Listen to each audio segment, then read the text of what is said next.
తనకి 106 ఎంత వచ్చింది, హరికిషోర్కి 110 వచ్చింది. అయితే అందరం బయట కూర్చొని స్టడీ అవ్వాలి.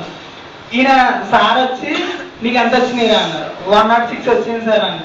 నీకెంత వచ్చిందంటే 110 అని హరి చెప్పాడు. అంటే వస్తే మరి క్లాస్ అయినపోతే అంటే వీడికన్నా తక్కువ వచ్చింది వాడిని పొగిడి మేము తింటాం అనమాట. అప్పుడు లింకన్ సార్ వెళ్తుంటే ఆయన క్యాకేసి చూడండి వీడికి ఎన్ని మార్కులు వచ్చాయని చెప్పడం.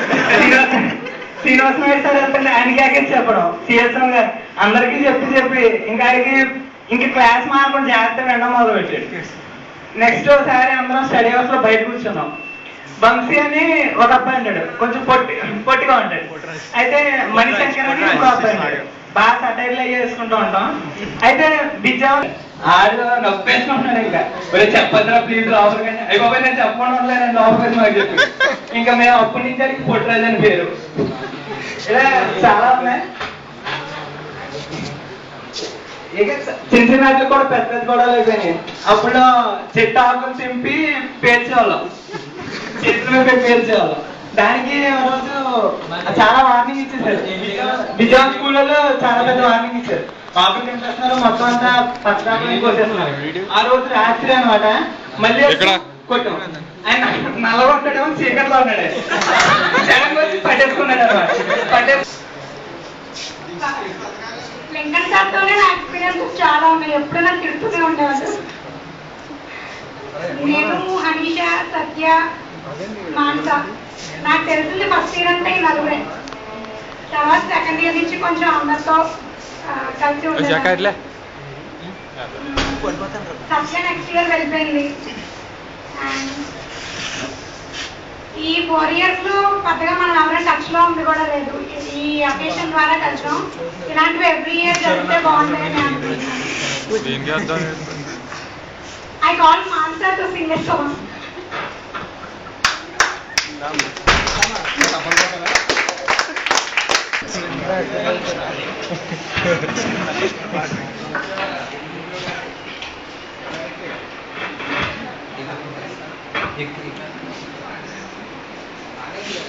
ఎక్కడికి వెళ్ళిపోతాం ఇంకెప్పుడు నాకే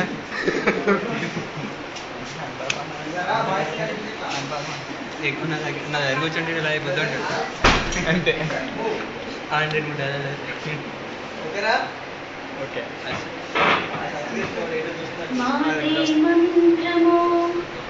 మనసే బంధము ఈ మమతే సమతే మంగళవాద్యము ఇది కళ్యాణం కమనీయం జీవితం ఓ మాటే మంత్రము మనసే బంధము.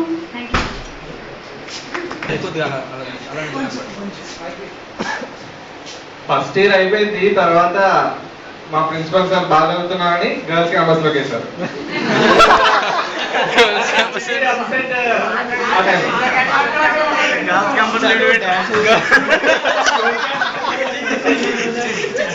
క్యాంపస్ లో అందరూ కలిస్తే మేమేం చేయాలో తెలీదు, ఏదో చేద్దాం కదా.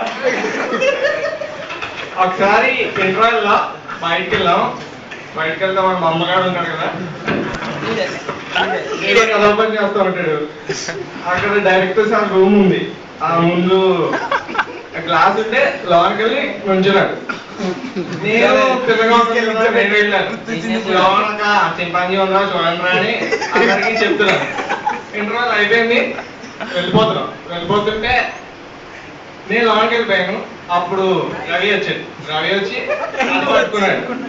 తలుపు పట్టుకున్నాడు. వీడేం చేశాడు, చూసి ఇంటర్వెల్ అయిపోయింది కదా, క్లాస్ అయిపోయింది, క్లాస్కి వెళ్ళిపోదాం ఇంకా సార్ క్లాస్ అని లోనికి వచ్చేస్తుంది. తలుపు గట్టిగా తీశాడు, అద్దం పగిలిపోయింది. అప్పుడు కరెక్ట్గా ఆ టైంలో మన ఇన్ఛార్జ్ మేడం వచ్చారు పైకి. ఇన్ఛార్జ్ మేడం చూస్తారు, చూసి లోనికి వచ్చారు. ఇంకా ఈ పార్టిసిపెంట్స్ దీంట్లో ఎవరో అద్దం కొట్టారు అన్నారు. వీడేమో నన్ను లేపేశాడు, నన్ను లేపేశాడు. తర్వాత డైరెక్టర్ సార్ గారు తీసుకెళ్లారు. డైరెక్టర్ సార్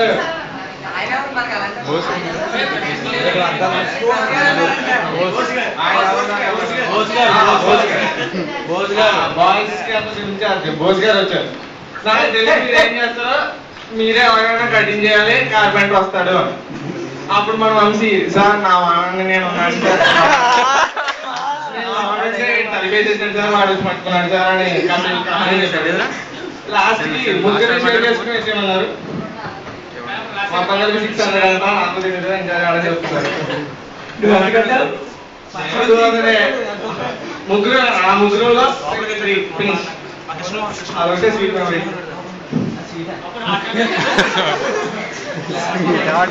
ఏం పార్టిసిపేట్ చేయలేదు కదా, జస్ట్ నేను ఇంప్రూవ్ చేస్తాను.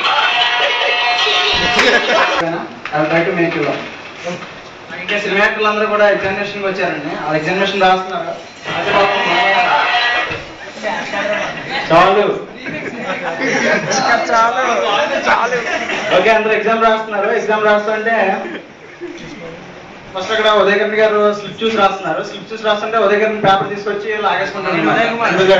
ఉదయకరణ్ కాదు అప్పుడు ఉదయకరణ్ ఇలా చెప్తున్నాడు, చిన్నప్పుడు నా పేదరికాన్ని కదా చేశాను, అప్పుడే కొడదాం అనుకున్నాను కానీ మా అమ్మటి వచ్చింది.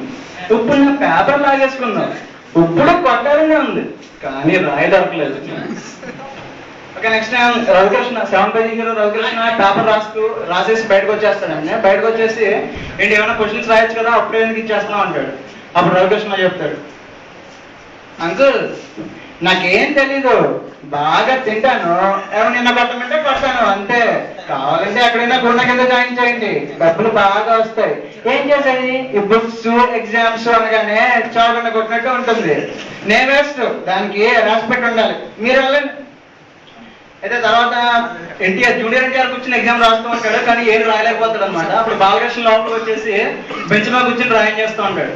అప్పుడు వెనకాల నుంచి ఇన్విజిలేటర్ ఎవరైనా అరుస్తాడు. అప్పుడు ఎన్టీఆర్ ఒకసారిగా, బాబాయ్ ఎవడో అరుస్తున్నాడు బాబాయ్, కుక్క మరిగిందనుకో, బాబాయ్ మళ్ళీ అరుస్తున్నాడు బాబాయ్, కుక్క పిల్ల మరిగిందనుకో, వీరరాఘవరెడ్డి క్లాస్ లోకి వచ్చా, బెంచ్ మీదకి వచ్చా, నీ అబ్బనికి మడతలు కట్టుంటే, నువ్వు నీ రాయలసీమ గడ్డ మీద పుట్టుంటే రారా, ఒక్కనే వస్తా, ఒక్క స్లిప్ కూడా దొరకకుండా రాసేస్తాను.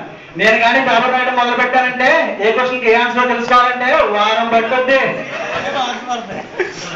ఓకే, తర్వాత రవితేజ వచ్చి పేపర్ రాస్తుంటే వచ్చి పేపర్ లాగేసుకుంటాడండి. అప్పుడు రవితేజ సరే అంటాడు, ఏంటో అంతృష్టి చేసావు, చంటిగాడికి పేపర్ పోయింది.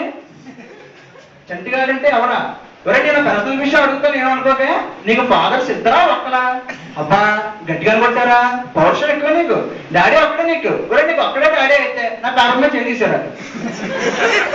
సరే స్క్వాడ్ పిలిపిస్తానని చెప్పి రవితేజని భయపడతాడండి. అప్పుడు రవితేజ ఇలా చెప్తాడు, స్క్వాడ్ అంటే భయపడటానికి అల్లా టప్పాగా గల్లీలో తిరిగే గుండా నా కొడుకుని అనుకున్నారా, రాథోడ్ విక్రమ్ రాథోడ్, భయం నాకు కాదురా ఈ ఎగ్జామ్ కి, నన్ను పాస్ చేసే దమ్ము లేక 10 ఏళ్ళ నుంచి నా చేత రాయించుకుంటాను.